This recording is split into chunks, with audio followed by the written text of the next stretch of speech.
I stand for the men and women who acted like they had some sense and some courage and changed this country by being men and women who stood for something. You may recognize Tennessee State Representative John DeBerry for this passionate speech that went viral a few months ago, calling for an end to violent protests around the country.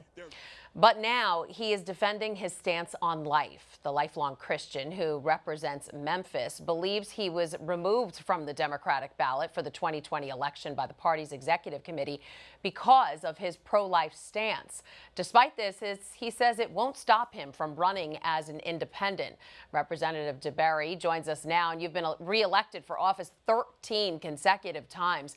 Have your views changed at all in that time? And if not, why do you think you were ousted by your own party now? Well, my views have never varied at all since the time I took the oath of office in 1995. Folks knew where I stood on abortion then.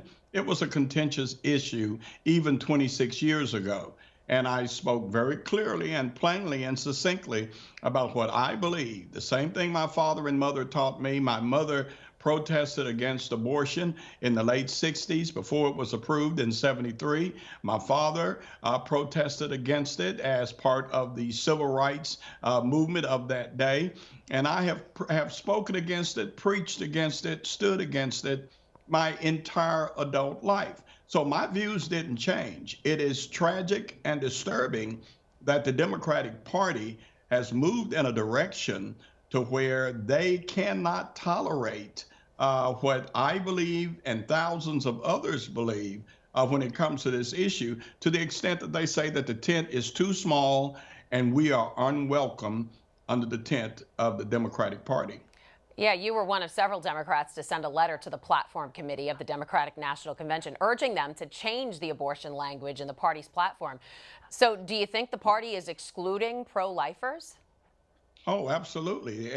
They made it pretty evident that they will use smoke screens. Well, it's not just about this, but the billboards that have been placed up around Shelby County, the radio ads, the despicable language that has been used against me and my faith really seriously point to the fact that it's about pro-life. That's the issue that is driving them to exclude people like myself. And I can't help but say Christian people, because that's where I believe come from. So is it possible anymore to be pro-life and still be a Democrat?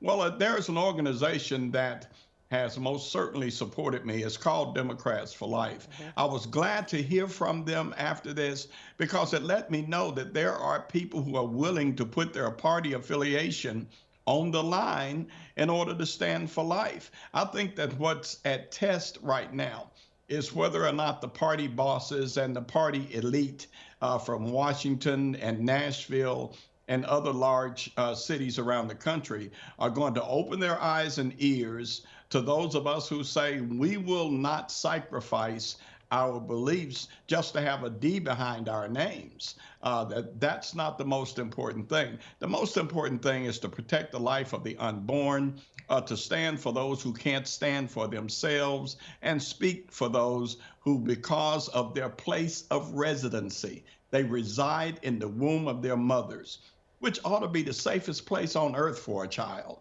But because of their place of residency, they're not given constitutional rights, and we stand for them. All right, Tennessee State Representative John DeBerry, thanks for being with us today. Thank you for having me today.